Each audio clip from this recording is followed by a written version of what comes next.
Programming normally shown on PPM TV at this time will not be seen tonight, so that we might bring you the following special presentation.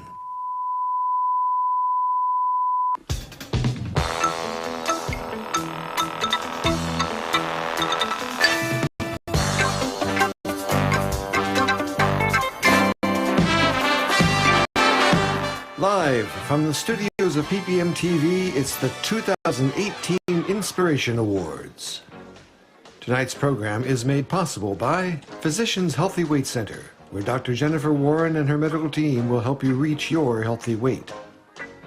By Seagate Studios, Pierce Atwood, proudly serving the region's legal needs since 1891. And by Shannon and Josh Adler.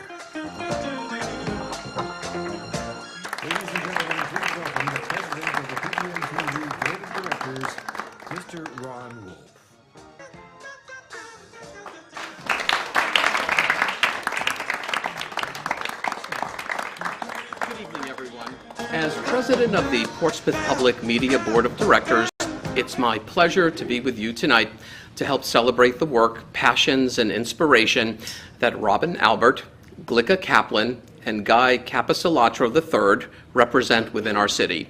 The very nature of commitment and dedication is at the core of their work and so very worthy of our collective appreciation.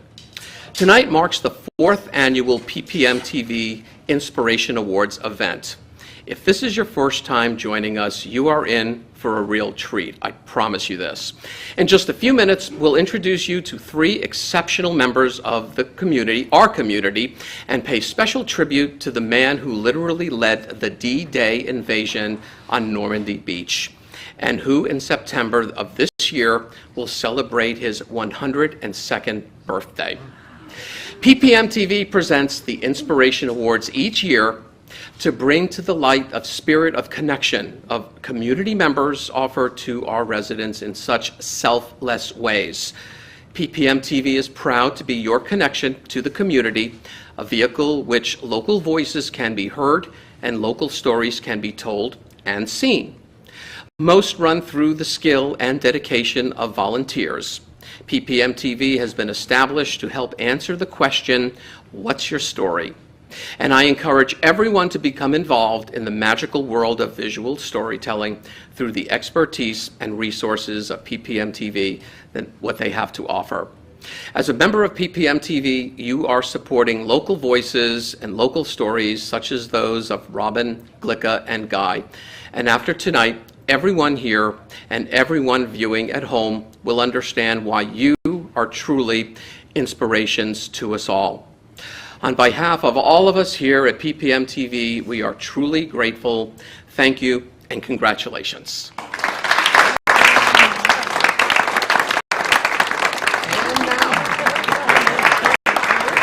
And now it is my pleasure to introduce the Executive Director of PPM TV, Bill Humphreys.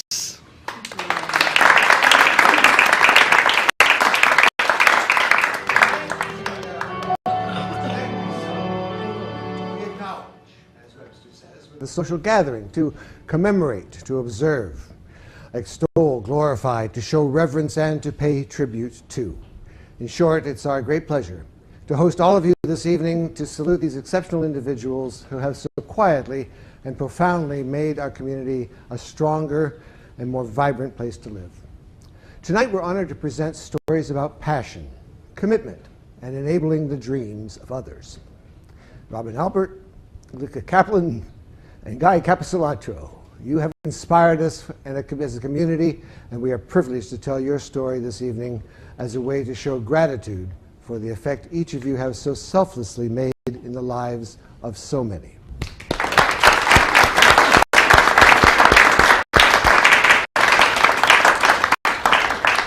Last year we honored an amazing woman whose work in the field of music has touched the Seacoast community as well as the entire world. And tonight she is here with us to present the first Inspiration Award. Ladies and gentlemen, please welcome Miss Joanne Conley.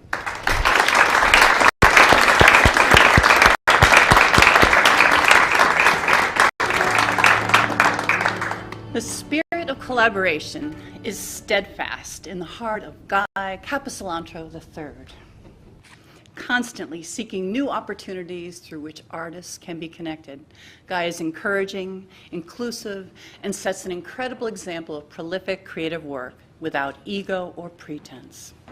In 2017, Guy brought together a number of Seacoast musicians as well as visual artists to create a tribute to his wife, Pam, as she struggled with terminal cancer. The album is entitled Hope is a Thing with Feathers. Hear now a short glimpse into the world of Guy Capistrano III.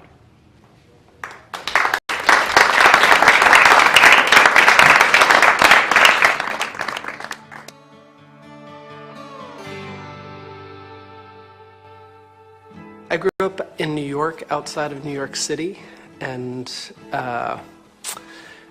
you know, everything there was very fast and people were on the go. And I think coming to this area and meeting folks that really were working to kind of sustain themselves in doing what they wanted to do was so eye-opening for me.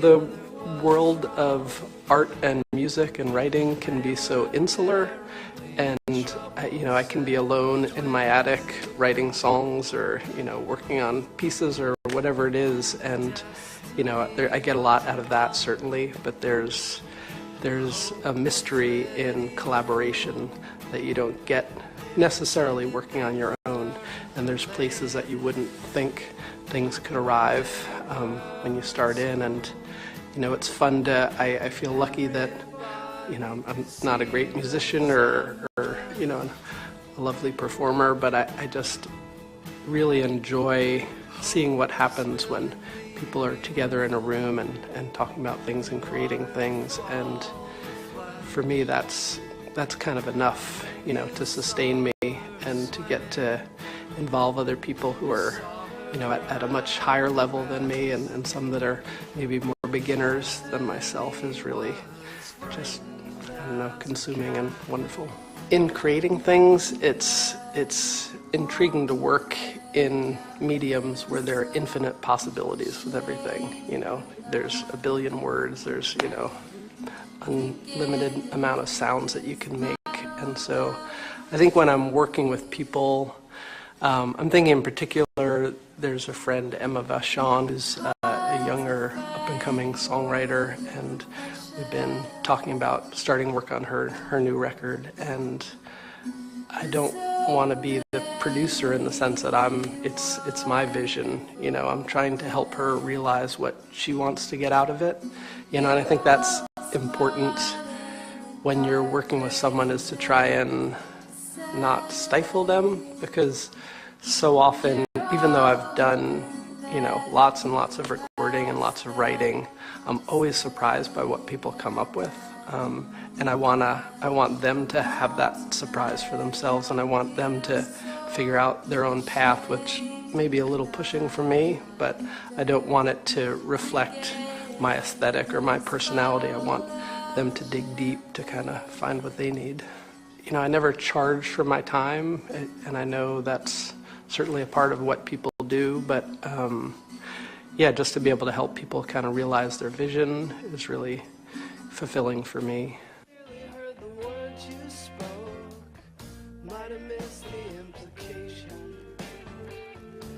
I'm inspired by a wide range of things. I just took a trip out to the Midwest to see friends and some family, and going through some of those towns and being in Detroit, and just sort of like just falling down houses and like the beauty in some of that is really inspiring for me. And then, you know, contrasting with, you know, just the amazing landscapes and some of the kind of Art Deco buildings. I feel like, you know, the full range of the world is kind of inspiring to me, but I'm often drawn to the periphery, I think. You know, the stories that aren't as well told and the characters that are a little darker.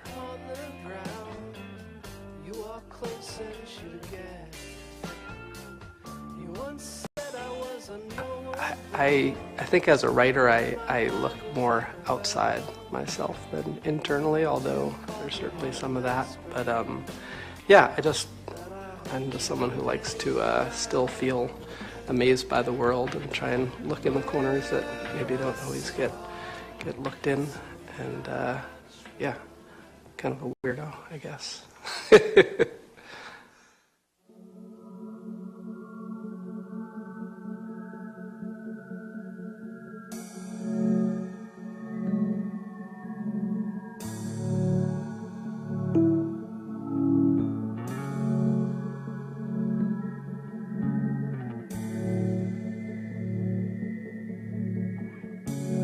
I've been walking, hearing your voice in my ear,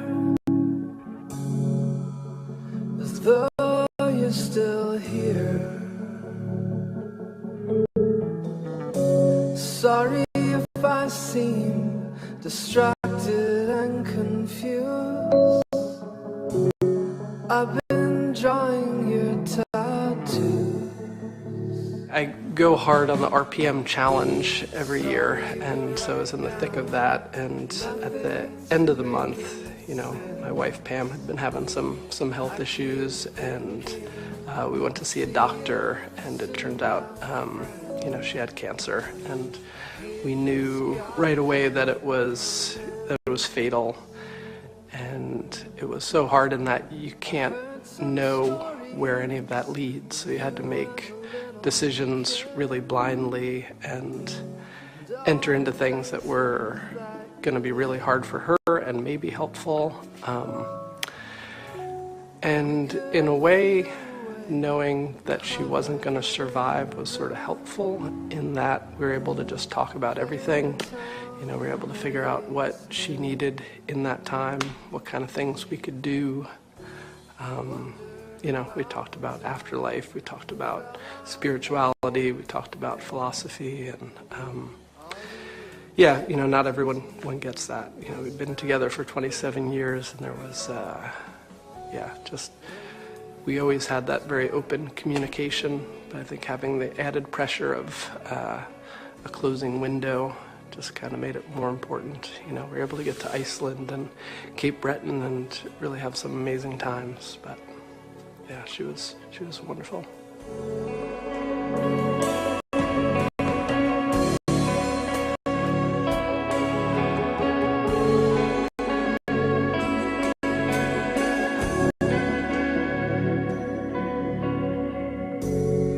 I've been walking with my head up in the clouds, calling your name aloud. I know you wondered if your troubles were self-induced, but how could that be true?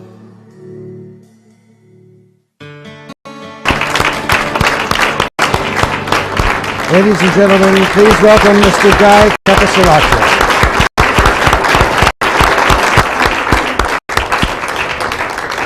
So much. I'm very sweaty and teary, but ever appreciative of this community, especially given the course of this past couple of years. So thank you very much.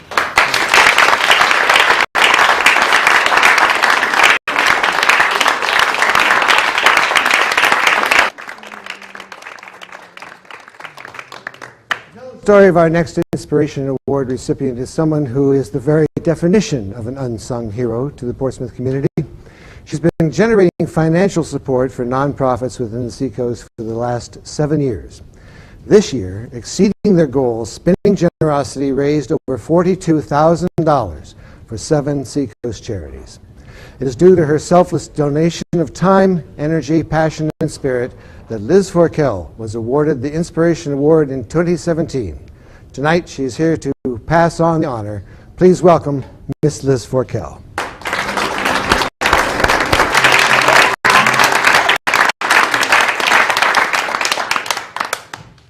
There's an amazing positive spirit and ongoing can-do attitude that radiates from the ever-present smile on the face of Galika Kaplan. Perhaps it's due to a youthful energy she gains having been chair of the Children's Museum or the Birch Tree Center for Autism or the Arts and Reach program here in Portsmouth. Or perhaps it's the work she's done with Temple Israel, or as an educator of the deaf at Don Darrow School. Or perhaps it's just that she's an exuberant, passionate, dedicated, and tireless individual who loves what she does. What matters most are the lives she has touched and the inspiration she leaves in her wake. Watch now just a quick glimpse into the world of my friend Glica.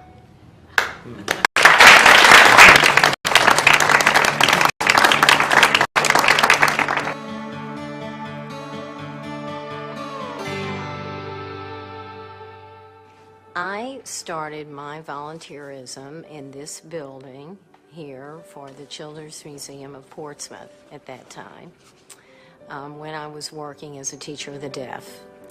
Children are definitely one of my passions. Education is certainly one of my passions. My goodness, how lucky are we to be in Portsmouth, this small town, and to have a learning center and a children's museum where kids could learn and also have fun, and families could come and have a center right here under my nose. There are over 8,000 nonprofit organizations in the state of New Hampshire. Quite a few of those are in the Seacoast area themselves. And there's a lot of need out there. I have the time, I have the energy, and I've always wanted to serve. Came from a family of a lot of volunteers.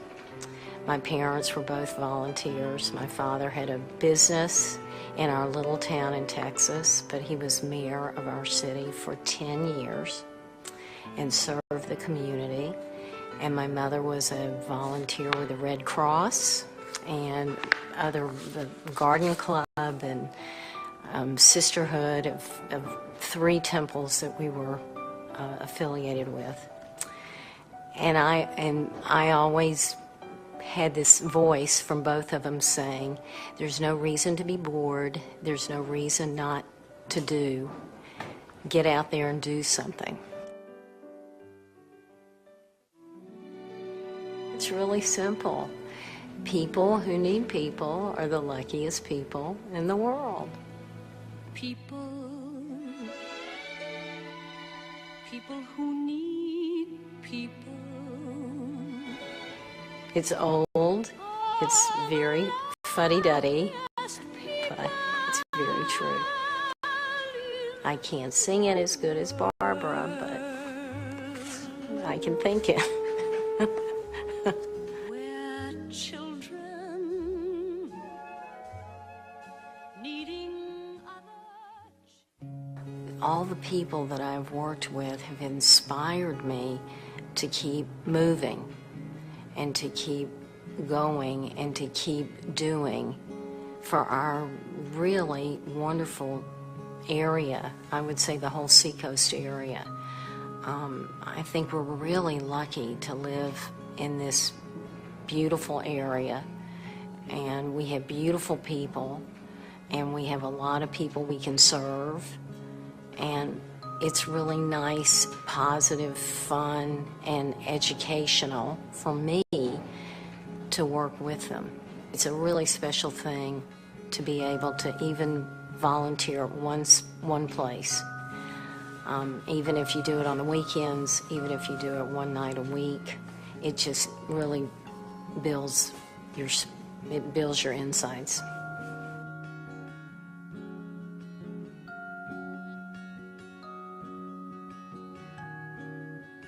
I always say I'm a follower. If you tell me to do something, I'll do it. If any of my executive directors or staff on some of the organizations that I work with, if they tell me they need something, I do it. I have a husband who's inspired me beyond what he knows, because he's had a lot of health issues. But he's kept so positive through our whole 38 years of marriage. Whether physically he doesn't feel well or he's had another crisis diagnosis, etc. He's always stayed the course, and that's kept me pretty positive. I wish I could teach a class in volunteerism. I have this dream that someday I might have a center of my own where I could hire my kids, and because they're both educators. And I always tell my son, I would be the administrative assistant. I would be the person who would answer the phone. I would screen your calls, but I'd also, at the end of the day, I would want to teach not only the staff, but even kids, if it be a center for teaching children.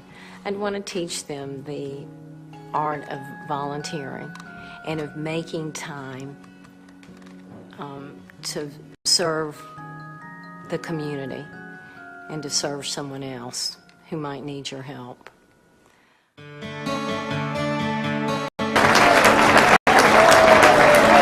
Ladies and gentlemen, please welcome Miss Glicka Kaplan.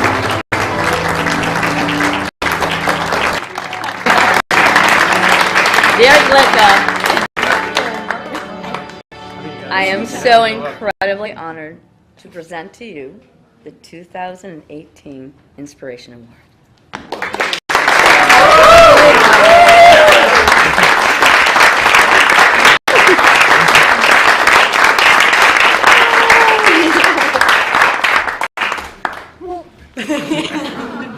Okay, let's see. I really, Bill, y'all did a great job there. I was going to get up and really focus on the fact that PPM TV does have a matching grant out there for a program server, which they really need because how they made me look so good is awesome. Okay, so I hope it continues. We all need to get out there and support. Thank you, Liz, for that beautiful introduction. Thank you to Priscilla French and for PPM TV for accepting her nomination of me as a volunteer. She and I will continue to serve this community with the energy that we get from Liz also and from each other for decades to come. I started my volunteerism, as it says, right in this building. This is a precious place. We live in a precious community. I've been able to add to that and want to thank Mary Jo Minuski from Arts and Reach, Doug Tilton from the Children's Museum, Holly Robichar and Sandra from the Birch Tree Center. These are truly the inspirational staff that work in some of the community organizations that I've been blessed to work with. Thank y'all for taking the night. They don't ever take nights off to celebrate and be here with me. I really appreciate it. The only thing I want to say is the last bit. I was going to do a little bit more, but it's not needed. The last bit of my thank you is to say a personal commitment from a volunteer does wonders for our community and is going to give the Seacoast even more ability to grow. We are so lucky that we've been recognized by this village for doing the work that we do. It's a rare community that recognizes sometimes the thankless jobs that volunteers do. And I just see a future in this whole Seacoast community of getting even better and better, because that's what volunteerism is all about, making the community even better and better. Thank you guys for bringing me here.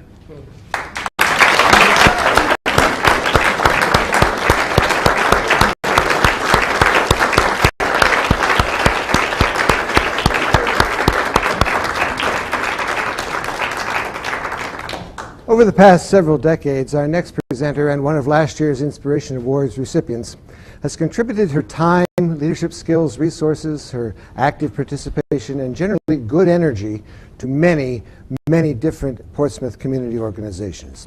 She's someone who models service in every facet of her life. Tonight, she is here with us to help present our next recipient for this year's honor. Please welcome Miss Ellie Sanderson.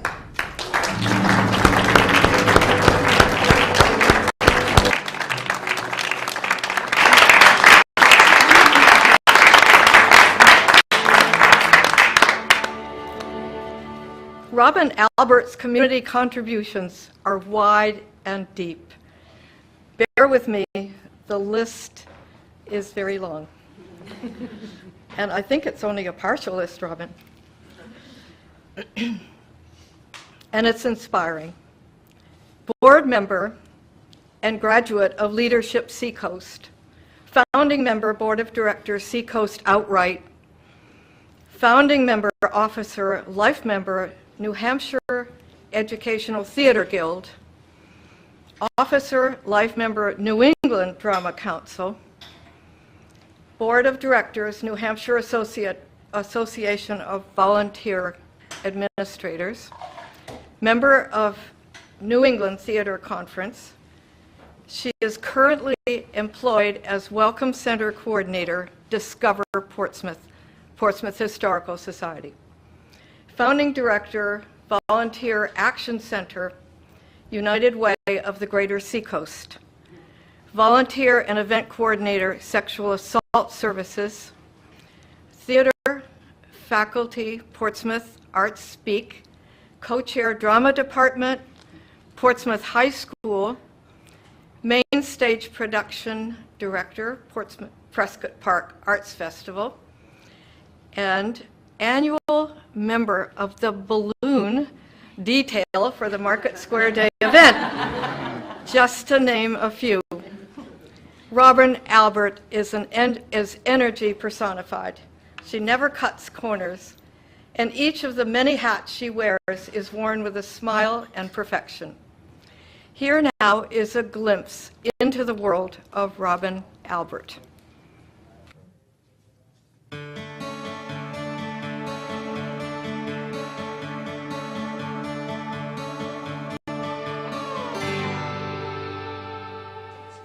Well, my parents, when I was really, really little, were volunteers. My brother, who was 6 years older than I, volunteered a lot.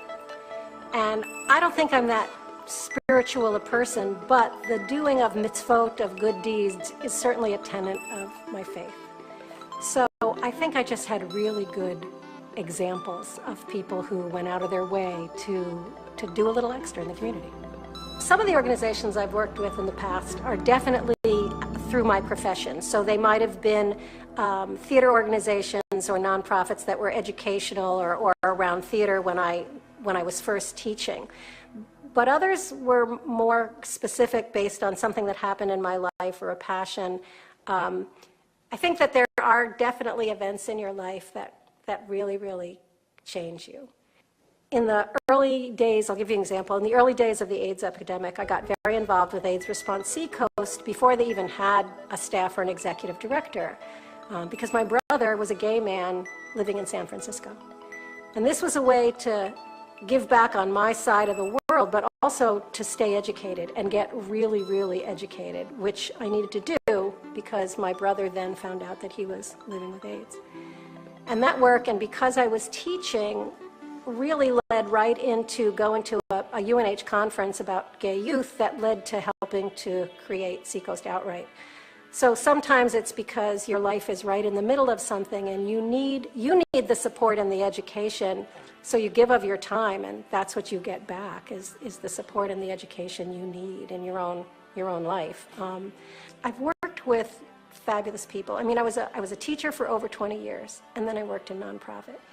And in both of those realms, I worked with smart, educated, passionate people who knew a lot and shared a lot of what they knew and were very very giving. And that's really all across the country, too. When I was hired at United Way to start a new program, other nonprofits throughout the country said, "Oh, Robin, you're doing this. We've done this before. Here, come learn from this. Have this." So I think just working in the nonprofit world and the public education world has been just so amazing, because I've never felt that competition of, well, I know how to do this, but I'm not going to tell you, kind of thing. So, and I think it's the same thing, when you're volunteering. It's people saying, here, have this. This is what I can do. This is what I know. This is what I can give you or give the organization. So I think I've just been really, really lucky in a career path, that some of which I chose and some of which chose me, I guess. And it's a funny thing. I do think that volunteerism is a two-way street. I do think that you give and you get, and that that getting, like I said, that getting could be you're getting friends or knowledge or relationship, or you're feeling good about something that you're doing. And I don't mean that in a non-humble way, but I do think the spirit of volunteerism is two ways. And even if you don't expect to get something, you find that you're getting something, and so that makes the giving more motivating. One of them is taken from a much longer speech of Dr. King's, but basically he said, "Everyone can be great because anyone can serve." And the other quote I used to use all the time was from Anne Frank.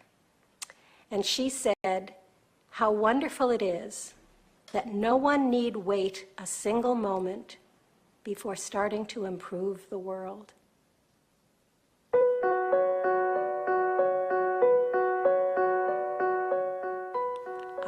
They're certainly watching my grandkids grow up. That's really inspiring, just watching them, and they're all great kids, so that's good. But another thing is kind of funny, and that is, well, I don't know if it's funny. I like to read the local paper every day. And I'm inspired by everyone in Portsmouth who is continually stepping up. The civic engagement of this community, I think, is amazing. And none of the volunteerism I've done has been on a city board or a school board or a city council. So I think that all of those people who are on, whether it's the HDC or the planning board or the city council or the school board or any of them, they give me inspiration all the time, because I think it is so thankless but so important. I think they're amazing. So I'm not inspired to do that, or at least I haven't been yet and don't think I will be. But I'm inspired by the civic engagement in Portsmouth.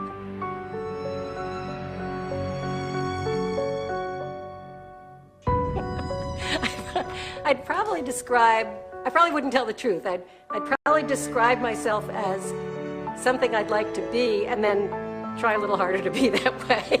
So, I don't know. I think that that's really hard. I think the same thing that's important to everyone as we move through our stages of life is finding those life balances. My work is important. Taking time for me is important. Taking time for my husband is important. And the grandkids. So, and maybe some of those percentages change. So I think what's important is looking at where those percentages are and refiguring them if you're not feeling right about what they're doing, but trying to step back and look at where those are. I'm very privileged in lots of aspects of my life, and I don't forget it. I know that I have a lot of privileges and a healthy family right now, and I don't want to take things for granted, and I think that keeps you positive. Just remembering, being grateful.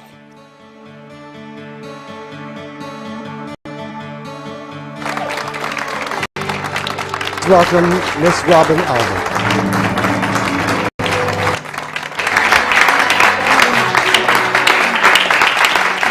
Robin, it's a true honor to present to you about it. I didn't write anything down, so thank you very much.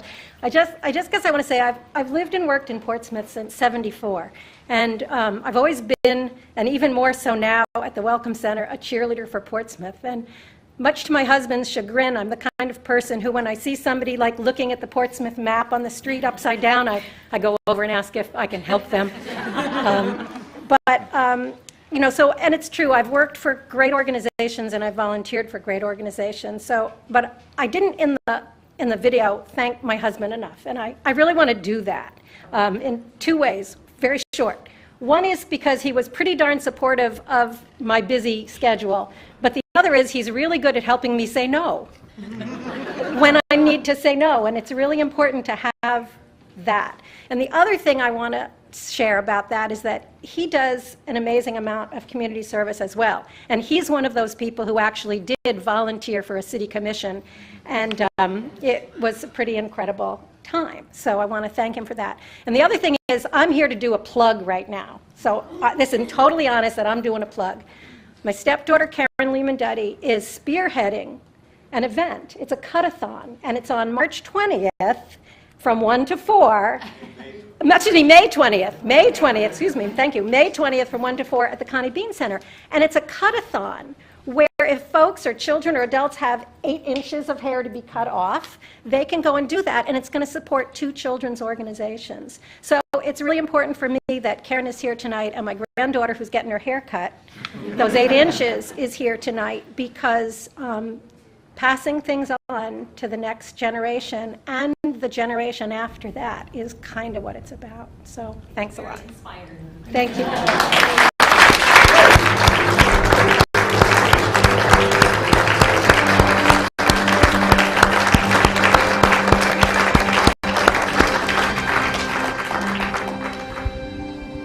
It's no surprise, really, that inspiration strikes each of us in different ways. We're inspired to take action, to delve into artistic endeavors, to connect and reconnect with those who have made significant impact upon our lives. And we find ourselves inspired by absorbing the life stories of those around us. We can let our imaginations try to appreciate what life was like 100 years ago. We can study books and news accounts of the day when there was no bridge connecting Portsmouth and Kittery. We can look at pictures of the events that took place around and during World War II. But unless you actually lived through these experiences, the full appreciation is lost to our imaginations. Graham Alvord of Kittery Point, he did ride that ferry boat to Portsmouth. He did experience life without television, and he was the executive commander of the first ship to land at Normandy Beach on D-Day. His life lived and now shared with so many is an inspiration to us all. Tonight we present PPM TV's first Lifetime Inspiration Award to Graham Alvord.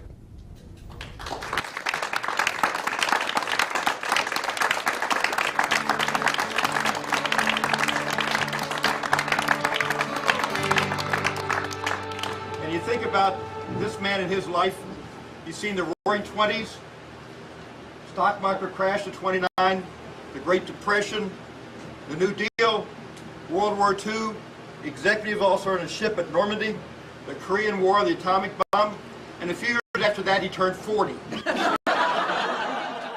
In the year he was born, 1916, World War I was in full swing, and the Battle of Verdun began between the German and the French armies in February of that year. When the president, Roosevelt, proposed Lend-Lease, things were getting tougher and tougher for the Brits, and France had already given up. We didn't know much about the Russians, and when that piece of legislation, it was passed by 1 vote, and I thought, okay, Hitler's going to go through the rest of Europe, and we'll eventually wake up to the seriousness of it for us, and we'd probably be in the war for 15 years. Well, we didn't think of it as a big plus at the time, but we know what happened to push into the war was the Japanese coming in. That meant all of a sudden the U.S. was practically 100% out of war. After the course of a certain amount of time, the U.S. was getting ready to create a fleet of vessels, and they were looking for people to man those vessels. The vessels were called LST, which stands for Landing Ship Tanks, and they were large. Our crew was 10, and we had 2 other added to that, and those were medical people, because our ship was fitted out with space to take on the wounded. When we first got to England, my job was executive officer, which meant that I was mostly in charge of directing the ship. The first trip, we were slotted to be one of the first ones over there. There were probably, 15 LSTs operating around, but we had the honor of being the number 1. And the battle was not going well for us on the first day around Normandy.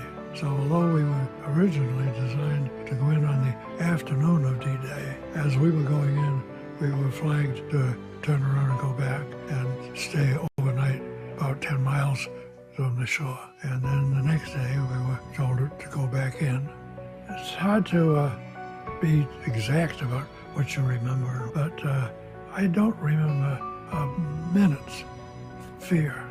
There's something about warfare, especially if you think it's a necessary thing and you've got to do the best you can, that you just say, well, my job is to do this, and I know my brother had already died in a battle. So on our second trip in, we got through the first one all right. And as that was coming over close to shore, we were following a line of ships, and the one in front of us maybe 100 feet away.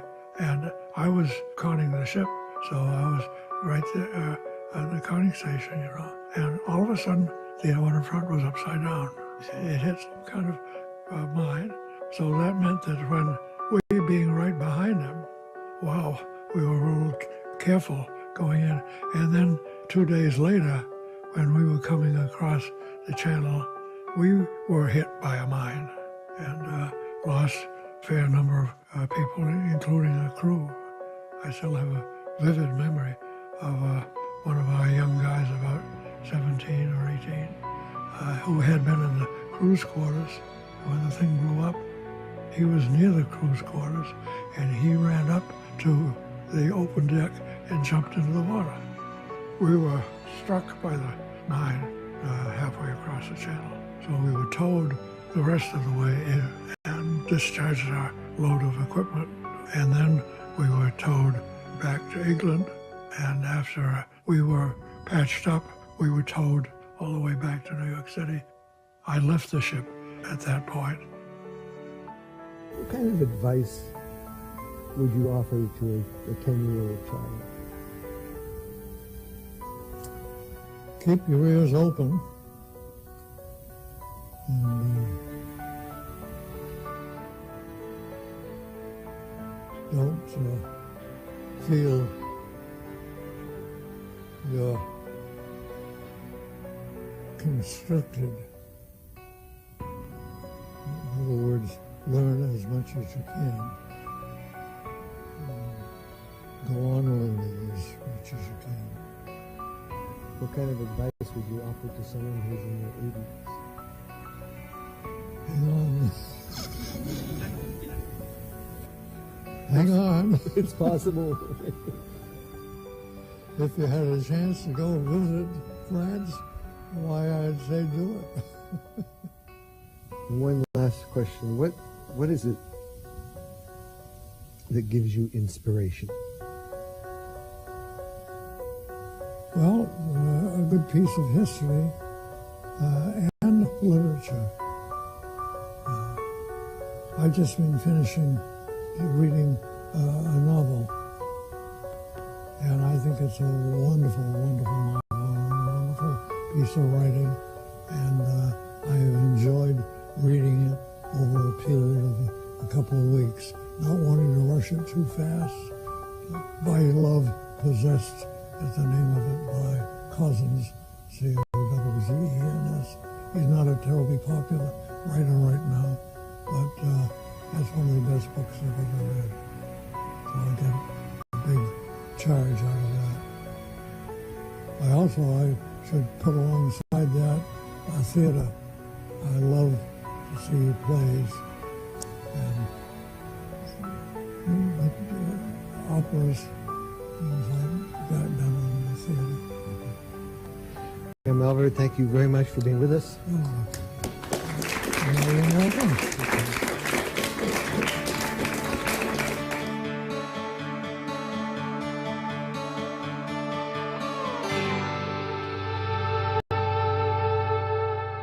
Thank you very much. That impresses me greatly. My lifetime had turned out to be a longer time than I expected. I back away from any thought of what I have given to the community because the community has given me so much. But this takes me back to my beginnings in Kittery Point when I was 5 or 6 years old, and my grandfather, beloved figure in our family, was the minister here, and I used to come up to visit him. I know millions of other men and some women deserve the same thing, but for some strange, unknown reason, I keep going on living.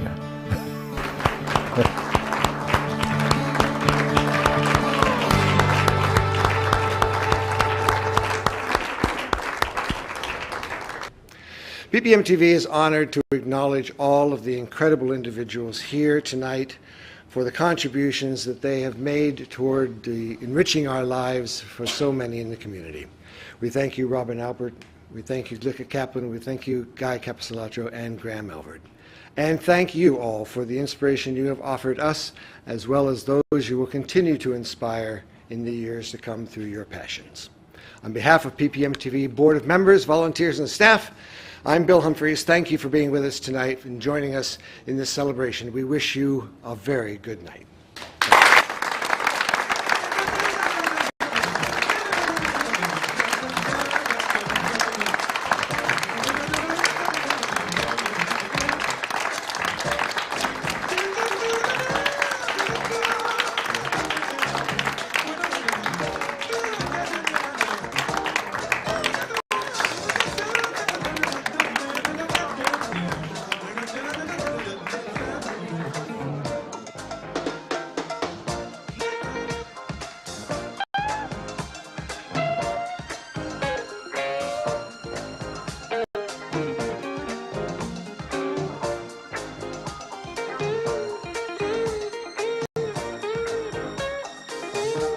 The 2018 PPM TV Inspiration Awards have been made possible by Physicians Healthy Weight Center, where Dr. Jennifer Warren and her medical team will help you reach your healthy weight. By Seagate Studios, Pierce Atwood, proudly serving the region's legal needs since 1891.